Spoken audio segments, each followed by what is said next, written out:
Buen día, Carlos. Gracias a ti y a todo el equipo de La Lupa y por brindarnos este espacio para poder decir también lo que sucedió realmente aquel 7 y 8 de agosto del año 2009. Hoy se cumplen 6 años de la muerte de mi mamá, casualmente, coincide con un sábado también, y contarles a la gente lo que realmente sucedió y que hoy sabemos lo que sucedió gracias a una investigación médico-científica, una autopsia realizada por el doctor José Bellasay, el equipo forense de la justicia paraguaya, que con criterio médico-científico demostró lo que sucedió realmente en aquellas 16 horas en que mi mamá estuvo dentro del hospital Tesay. Ella ingresó un viernes 7 de agosto del año 2009 a las 15 horas. ¿En qué condiciones ingresó mi madre? Y eso está en el expediente clínico, que fue conseguido gracias al allanamiento que hizo la justicia al archivo de la Fundación Tesay. Ella ingresó con 35 grados de temperatura, caminando por sus propios medios, sin necesidad de ayuda adicional.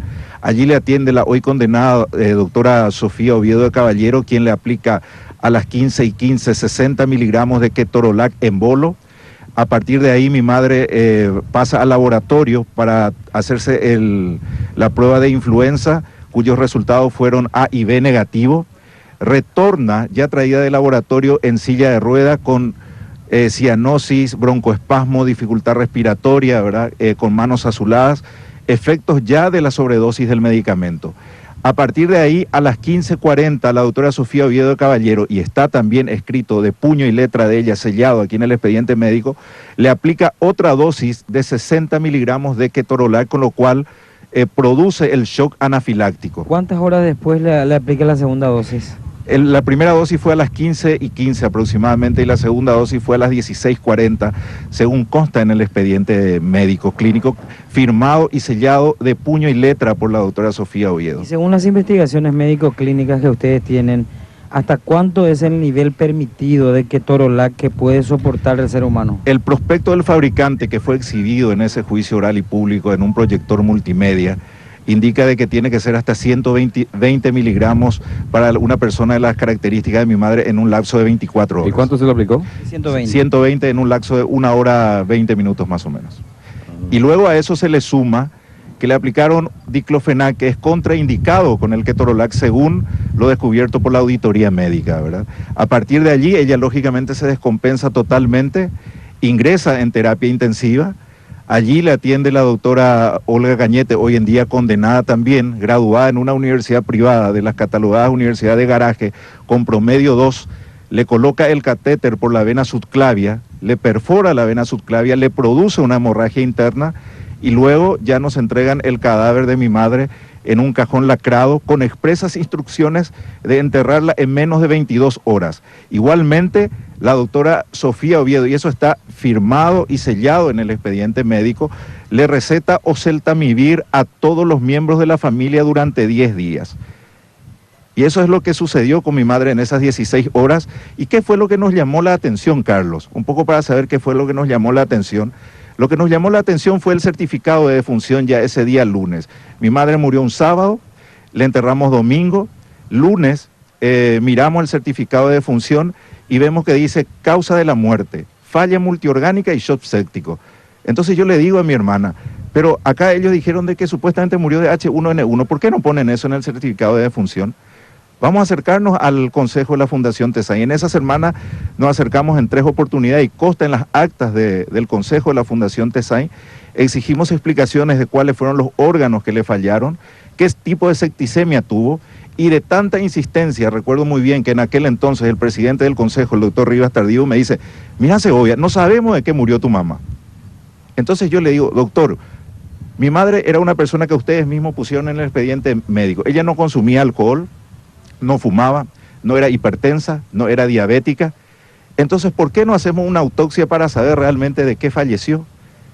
Y fue allí que surgió la iniciativa de hacer la autopsia y se hizo después de unos días en la morgue judicial de Asunción a cargo del doctor José Bellasay, que nos demostró realmente qué fue lo que sucedió, que ella no murió de H1N1, que ella no murió de una septicemia como hoy en día en forma engañosa están tratando de instalar las dos condenadas, y eso nos duele mucho porque no respetan el dolor de una familia que está buscando justicia, una familia que prefería 10.000 veces que el resultado de la autopsia nos diga de que realmente murió de una septicemia o de que murió de alguna otra cosa, ¿verdad? Y ellos hoy en día están haciendo movilizaciones y me duele mucho también, Carlos, y tengo que decirlo, el hecho de que hoy en día varios médicos aparecen en fotografías con un cartelito que dice no al terrorismo judicial y ni siquiera conocen el expediente, ni siquiera saben cuántas páginas tienen las condenas de ellas, ni siquiera tuvieron acceso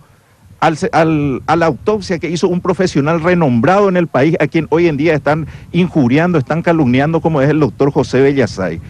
Hay médicos que nosotros hemos consultado tanto a nivel local, a nivel extranjero, de Argentina, de Brasil, de España inclusive, y todos coincidieron porque miraron los documentos, la evidencia real, y aquí la autopsia es el punto culminante de cualquier investigación médico-científica y es válida aquí y en cualquier parte del mundo.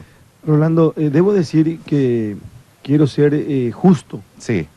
Y como corresponde, van a venir los médicos también o representantes de este gremio en algunos minutos nada más.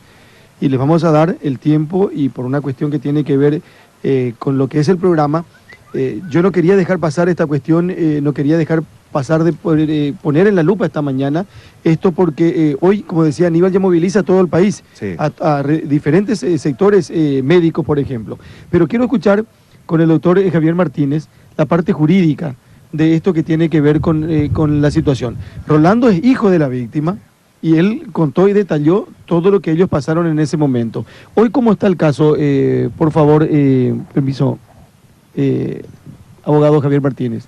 Buen día. Sí, en primer lugar, buen día para la audiencia, para los televidentes de esta parte del país y lógicamente para los televidentes de todo el Paraguay y más allá de la frontera, también para los integrantes de este programa.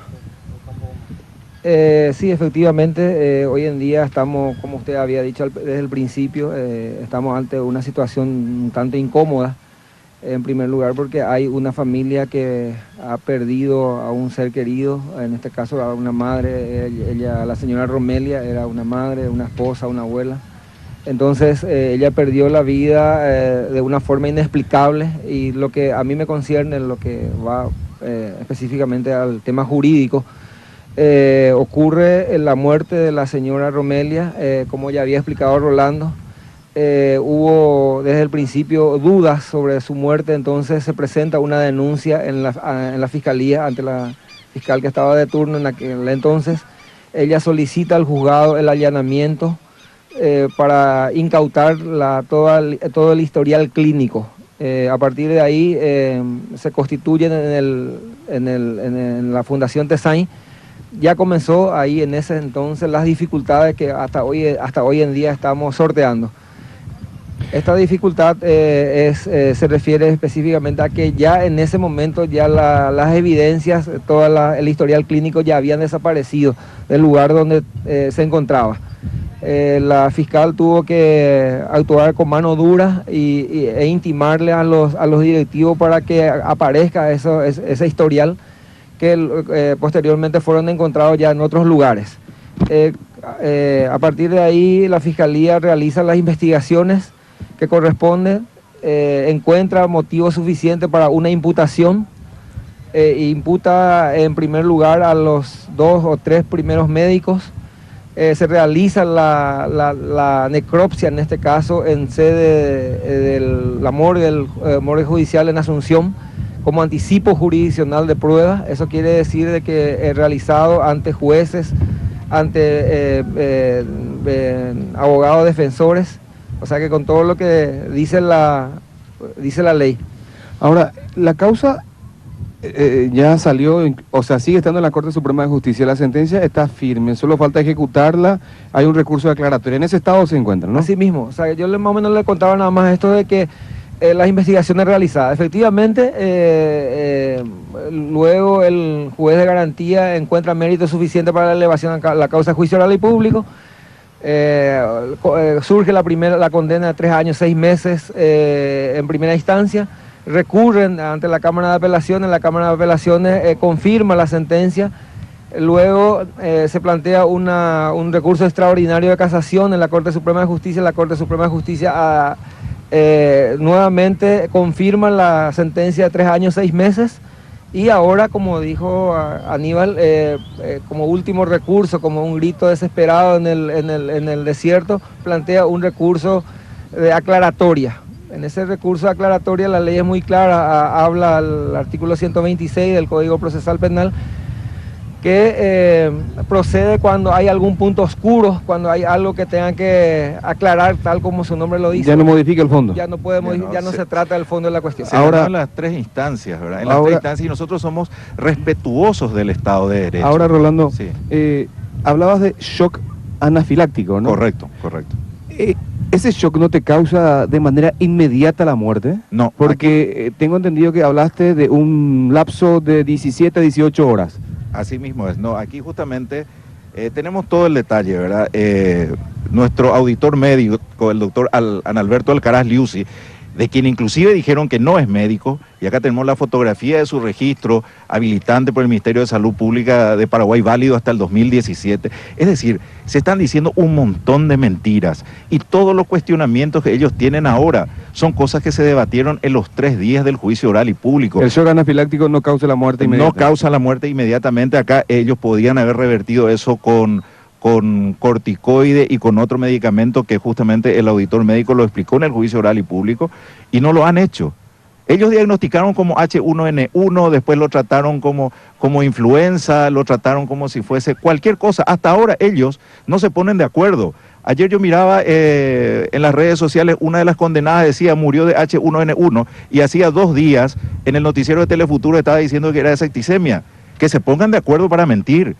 Y hay una evidencia científica que hoy está demostrando lo que sucedió en un hecho sin precedentes en Paraguay, y nosotros vamos a seguir hasta el último punto en este caso, porque yo sé que si a alguno de nosotros nos pasaba esto y mi mamá tenía esta información científica, ella también iba a pelear hasta el último. Y yo les digo a los médicos, si es que ellos están tan seguros que 120 miligramos de ketorolac no le afecta nada a nadie, que le traigan a su mamá, que le traigan a su hermana, y vamos a probarle también los 120 miligramos de ketorolac mezclado con el diclofenac, y después le vamos a poner un catéter también a ver si es cierto que no produce la muerte. Aquí es evidencia científica versus mentiras de 2 condenadas que manipulan a la gente. Y aquí me gustaría leer justamente una de las 20 notas que han firmado responsablemente. Imagínense, Carlos, y esto yo le voy a dejar una copia a ustedes, las propias compañeras de trabajo de Olga Cañete en la Fundación TESAI.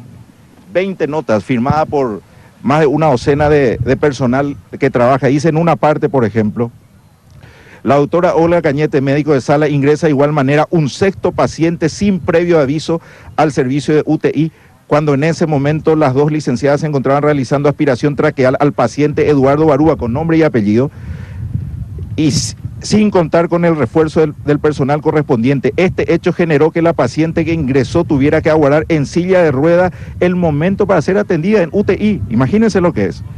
Después dice en otra parte, y esto es muy importante, en horas de la mañana de ese mismo día, la doctora Olga Cañete procedió a administrar medicamento al paciente con nombre y apellido, nuevamente Adolfo Franco. Realizó dicha administración sin avisar al personal de enfermería encargado del paciente. Este tipo de acción ocurre en forma frecuente, así como cambiar parámetros del respirador, goteos continuos de drogas, manipulando las bombas de infusión sin comunicar al personal. Hay 20 notas de este tipo firmado por sus compañeras de trabajo. Esto amerita un estudio para saber realmente cuál es el perfil de esta persona que hoy le está manipulando a sus propios colegas médicos. Le está diciendo que tienen que ir a un paro, cuando en realidad le está mintiendo a alguien que se llevó una vida humana y ni siquiera es capaz de respetar el dolor de la persona. Están diciendo muchas cosas contra la familia. Están acusando de que se ha cobrado dinero en forma indebida como víctima de la dictadura. Estamos preparados para responder uno a uno cualquier cuestionamiento en la instancia que sea, porque todos saben el posicionamiento de mi padre, su criterio con respecto a los regímenes autoritarios, y muchos contemporáneos de él lo conocen, y él inclusive está terminando un libro sobre eso. Está mintiendo muchísimo, Carlos, y duele mucho, porque le reitero y le digo de frente a este perito que trajeron, a este Lescano, que se deje de mentir.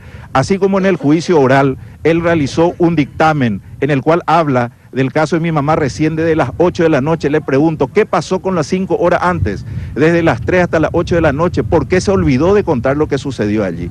Nosotros hemos perdido lo más valioso. Y reitero, Carlos, para nosotros hubiese sido mucho más tranquilo hoy, en donde estamos conmemorando un aniversario más de la muerte de mi mamá, del homicidio de mi mamá, que la autopsia nos hubiese dicho, mira, le falló el corazón, tuvo realmente H1N1 y terminaba para nosotros y cerrábamos el proceso de duelo. Pero hoy estamos abriendo y estamos preparados para enfrentarlo. Y quiero decirle a los médicos, aquellos que hoy, con una ignorancia y sin acceder a estos documentos, están poniendo sus rostros en las redes sociales, les quiero decir de que nosotros estamos dispuestos a facilitarles estos documentos. Le vamos a facilitar, me pueden llamar al 0983-621-282 y con gusto le vamos a acercar donde sea estos documentos para que no tomen una decisión equivocada. El gremio médico científico del Paraguay tiene que debatir estas cosas en los laboratorios, en los centros de investigación forense y no en las calles, como hoy en día las dos condenadas les quieren llevar. Bueno, 15 minutos que le dedicamos a ustedes. Gracias. Y espero también tener los 15 minutos con los otros representantes, con la parte y con el gremio médico en un ratito nada más. Le agradezco mucho, Rolando, Gracias. le agradezco mucho, abogado Javier, por venir. Ponemos en la lupa este tema, consideramos que es muy importante. Sí, señor. Es muy importante. Sí. Y queremos escuchar también la otra parte y le vamos a dar el mismo espacio en algunos minutos nada más. Gracias por venir, Rolando. Carlos, muchas gracias. Yo quiero decirte con toda honestidad, ¿verdad? Porque estamos con una fuerza realmente en este 6º aniversario de la muerte de mi mamá. Y quiero decirte que estamos dispuestos nosotros a debatir con ellos públicamente. Así como hemos debatido en los 3 días de juicio oral, el doctor Analberto Alcaraz Liuzzi, nuestro auditor médico, está en Asunción, no pudo llegar por una cuestión de transporte, ¿verdad? Pero estamos dispuestos, no nos vamos a esconder, nosotros tenemos la evidencia científica que hicieron médicos, colegas de ellos nos mostraron lo que pasó. Y yo no entiendo por qué hoy, Carlos, hacen sus manifestaciones, ponen mi fotografía, 3 carteles con mi fotografía, uno de las enfermeras. Eso bueno, no se entiende por qué. Muchas gracias, Carlos. No, por favor, gracias por venir. Vamos a poner en un ratito nada más la otra parte. Prometieron venir y estar con nosotros esta mañana también 2 representantes de este sector que tiene que ver con esta situación que no solamente conmueve y moviliza a la gente del Alto Paraná, sino que a todo el país.